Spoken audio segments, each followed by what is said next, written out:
based on what happened in the presidential election, the time of arrival of electoral officials and materials in this governorship election, it was far better than what we experienced then. But they also condemned in strong terms what they called violence, voter intimidation, and suppression that took place during the election. And they said some other persons who are involved, those that are indeed using ethnic slur and all that, will be denied visa to go to the US. The European Union Observer Mission also said multiple incidents of thuggery and intimidation, mad pulling in various locations across the country, with 21 deaths they said they have recorded. Amechi, good morning.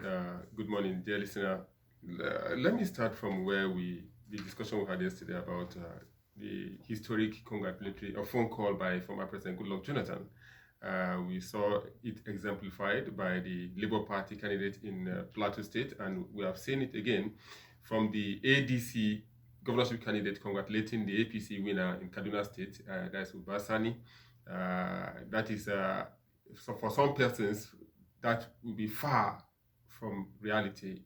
They won't want to hear anything congratulation now or congratulatory messages now, because to them, the election is not over until it is over. That is why we have this the movement from the polling booth, the beavers, and the process to the court. So the battle now is shifting to the court, and we want to see most political parties going to the court, as the president has advised and INEC has advised to go to court if you are aggrieved, and we want to see a discouraging comments on protest.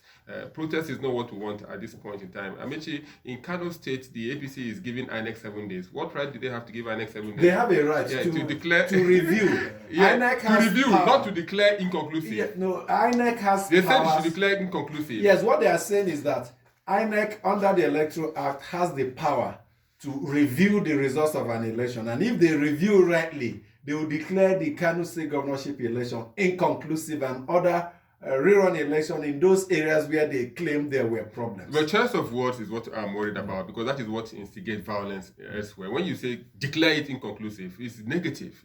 Just say, is it? Can you call it negative? They are making on the you feel like the Inter-Party Advisory Council in Enugu State is calling on INEC to declare the winner urgently to avoid unnecessary apprehension. That is subtle. That is subtle. But so when you your concern strong is words, the language.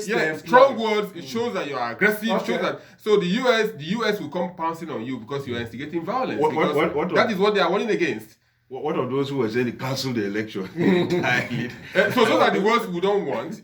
Just go simple, go subtle. Say review the process. And cancel. They have a right to insist that they cancel. We look at what is presented before the presidential election petition tribunal. Declare me, cancel, do this. Okay. Acceptable. Okay. Well, let me look a little on the statement by the president yesterday, Garba Shehu, presidential spokesman.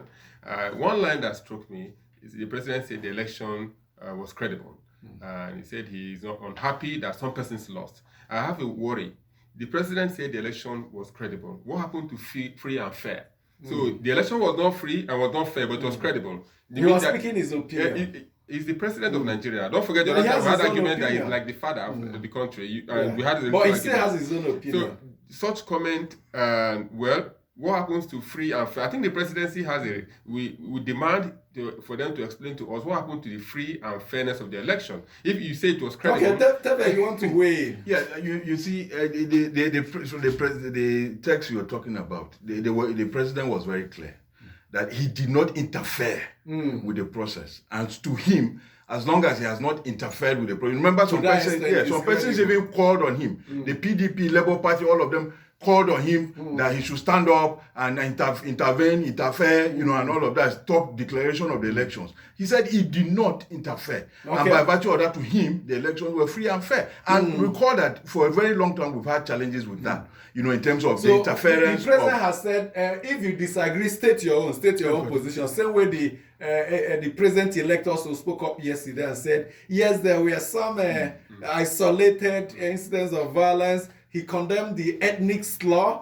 the intimidation, but said this is time for healing. So everybody will have the right to state their opinion. But talking about what those that are part of the processes, especially in states that are still not decided, are saying. Let's welcome now via telephone Barrister Nana Obodo.